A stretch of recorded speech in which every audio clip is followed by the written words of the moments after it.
Hello नमस्कार दोस्तों। आप सभी लोगों का अपने यूट्यूब चैनल ए मैथमेटिकल सॉल्यूशन में मैं अमरिंदर वर्मा स्वागत करता हूं। तो दोस्तों, आज मैं आप लोगों को क्षेत्रमिति यानी कि मेंसुरेशन के बारे में बताने वाला हूं।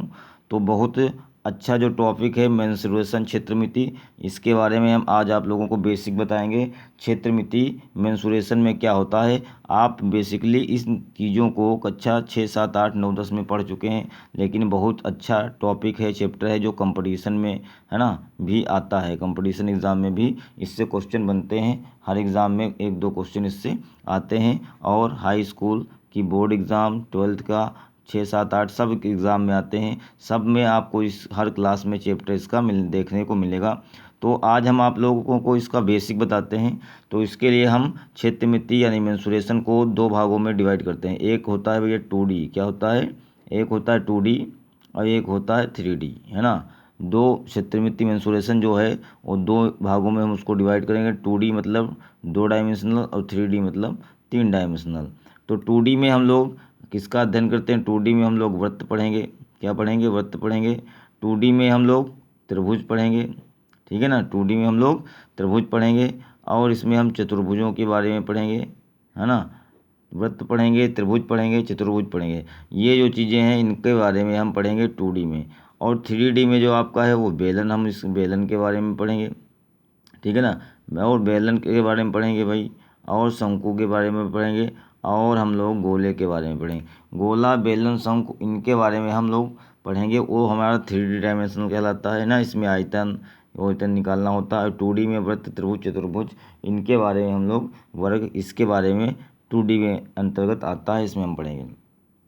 तो और क्षेत्रमिति में यहाँ कोण की बात नहीं होती है। जो वृत्त होगा, त्रिभुज होगा, चतुर्भुज होगा, इनके कोणों के बारे में चर्चा की जाती है। कोण ज्ञात करना होता, वो हम जो है पढ़ते हैं उसमें, है ना, रेखागणित में।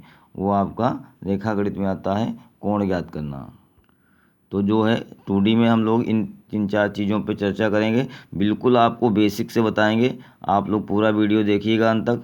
आपको यदि क्षेत्रमिति मेंसुरेशन नहीं आती है तो बिल्कुल आपको आज समझ में आ जाएगी। पूरा वीडियो अंत तक देखिएगा। बेसिक चीज़ें हैं, इनको सीखेंगे तभी आप आगे धीरे धीरे बढ़ पाएंगे, है ना। जीरो से आपको आज शून्य से शिखर की तरफ ले चलते हैं। तो यहाँ हम लोग पढ़ेंगे, है ना, वृत्त, त्रिभुज और चतुर्भुज और वर्ग पढ़ेंगे। और कोणों का जो अध्ययन होता है वो आपको ज्योमेट्री के अंतर्गत आता है। वो ज्योमेट्री का वीडियो हम अलग बनाएंगे। तो सबसे पहले हम लोग आज वृत्त और त्रिभुज के इनके बारे में पढ़ेंगे। तो देखिए, सबसे पहले हम लोग देखते हैं क्षेत्रमिति मेंसुरेशन। नंबर 1 पे आयत, है ना। नंबर 1 आयत। सबसे पहले हम आयत पे चर्चा करते हैं। तो आयत क्या है, एक ऐसा चतुर्भुज जिसके आमने सामने, है ना, की भुजाएं बराबर होती हैं। एक ऐसा चतुर्भुज जिसके आमने सामने की भुजाएं क्या होती भैया हैं, बराबर होती हैं, ठीक है। ऐसा चतुर्भुज जिसके आमने सामने की भुजाएं बराबर होती हैं और प्रत्येक कोण 90 का हो, है ना, वो क्या कहलाता है, आयत कहलाता है। ए आपके सामने बना, A, B, C और D एक आयत है। इसके आमने सामने वाली भुजाएं ये इसके बराबर हैं, ये वाली भुजा इसके बराबर है ना। और इसका प्रत्येक कोण जो है ये 90 डिग्री का होता है। प्रत्येक कोण 90 डिग्री का होता है। और आयत का परिमाप जो होता है आप जानते हैं, 2 ब्रैकेट में लंबाई और प्लस चौड़ाई होता है ना। ये आप सभी लोग जानते हैं कि आयत का क्षेत्रफल जो होता है 2, है ना, आयत का परिमाप होता है 2 ब्रैकेट में लंबाई प्लस चौड़ाई, ये होता है आयत का परिमाप। ये गलत लिख गया इसमें। ये आयत का क्षेत्रफल जानते हैं आप लोग, लंबाई गुणे चौड़ाई होता ना, ठीक है। आयत का परिमाप का मतलब चारों तरफ की माप। तो देखिए भाई, ये लंबाई है, ये लंबाई 2 बार लंबाई है, और ये चौड़ाई है तो 2 बार चौड़ाई है ना। तो इसलिए 2 लंबाई 2 चौड़ाई, तो 2 कॉमन हो गया, तो 2 लंबाई प्लस चौड़ाई आपका फार्मूला बन जाता है आयत का परिमाप, है ना। इसके बाद हम लोग आयत का क्षेत्रफल। तो आयत का क्षेत्रफल लंबाई गुणे चौड़ाई होता है, ये आप लोगों ने देखा। और आयत का विकर्ण ये होता है ना, ए सम्मुख शीर्ष, है ना, सामने सामने के कोने जो शीर्ष होते हैं इनको मिलाने पे ये आयत का विकर्ण बन के तैयार हो जाता है ना। तो यदि आप कंपटीशन में क्या होता है, इसने मान लो ये वाली भुजा दे दिया, ये 13 दे दिया और ये वाली 5 दे दिया, तो इसमें आप जो है पाइथागोरस प्रमेय लगा के इसकी चौड़ाई निकाल सकते हैं। या विकर्ण और चौड़ाई दे देगा, है ना, विकर्ण और चौड़ाई दे देगा, तो इसकी आप लंबाई को ज्ञात कर सकते हैं। ये कंपटीशन में, है ना, या आपके एग्ज़ाम में जो भी आप तैयारी कर रहे हैं जिस कक्षा में आप पढ़ते हैं सब जगह ये क्वेश्चन इस टाइप के बनते हैं। तो ये आपका विकर्ण दे देगा तो आपसे लंबाई पूछ सकता है, चौड़ाई देगा, और विकर्ण और चौड़ाई देगा तो लंबाई पूछेगा, विकर्ण और लंबाई देगा तो आपसे चौड़ाई पूछेगा। तो इसके बाद हम लोग देखते हैं नंबर 2 पे वर्ग, है ना। तो आपको आयत क्लियर हो गया होगा।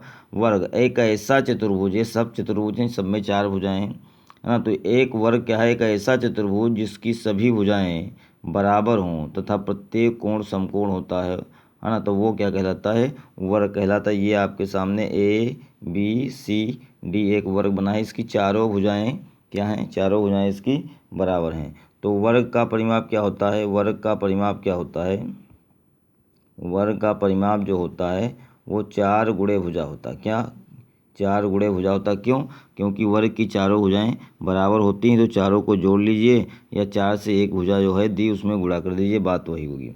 और वर्ग का क्षेत्रफल क्या होता है भाई, वर्ग का क्षेत्रफल जो है भुजा का स्क्वायर होता। क्योंकि आयत में क्या था, लंबाई अलग थी चौड़ाई अलग थी, तो लंबाई चौड़ाई की गुणा हुई क्षेत्रफल।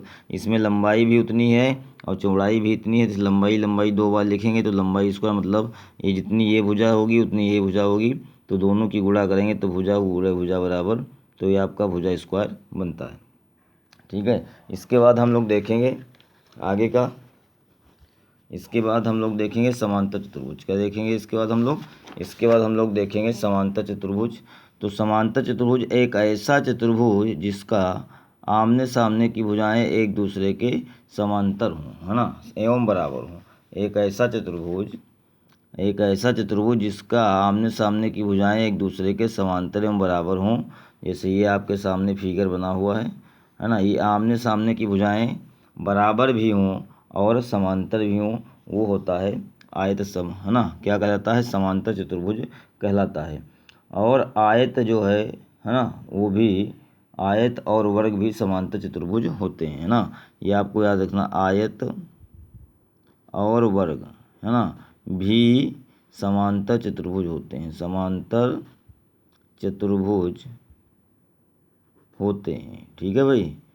अब क्यों, आप कहेंगे क्यों, क्योंकि वर्ग में भी आमने सामने की भुजाएं समांतर हैं और बराबर हैं, आयत में भी आमने सामने की भुजाएं बराबर हैं और समांतर हैं, इसलिए आयत और वर्ग भी समांतर चतुर्भुज होते हैं। समांतर चतुर्भुज की परिभाषा क्या लिखी, एक ऐसा चतुर्भुज जिसकी आमने सामने की भुजाएं एक दूसरे के समांतर हों और बराबर हों। तो इसकी वर्ग में भी ऐसा होता है कंडीशन, आयत में भी ऐसी कंडीशन होती है। आमने सामने भुजाएं बराबर होती हैं, समांतर होती हैं, कोण 90 होता है। और समांतर चतुर्भुज में जरूरी नहीं कि कोण 90 ही हो ना, तो ये 90 होगा तो वर्ग हो जाएगा, आयत हो सकता है, नहीं 90 होगा तो है ना समांतर चतुर्भुज हो जाएगा। तो अब देखिए इसका क्षेत्रफल क्या होता है, इसका क्षेत्रफल जो होता है समांतर चतुर्भुज का क्षेत्रफल होता है आधार गुणे ऊंचाई, है ना। समांतर चतुर्भुज का क्षेत्रफल क्या होता है, आधार गुणे ऊंचाई। तो ये हमने पढ़ा समांतर चतुर्भुज के बारे में। और अब हम लोग देखेंगे नंबर 4, नंबर 4 हम लोग देखेंगे समचतुर्भुज। क्या देखेंगे हम लोग, नंबर 4 हम लोग देखेंगे समचतुर्भुज। समचतुर्भुज मतलब एक ऐसा समांतर चतुर्भुज जिसकी चारों भुजाएं बराबर हों, है ना।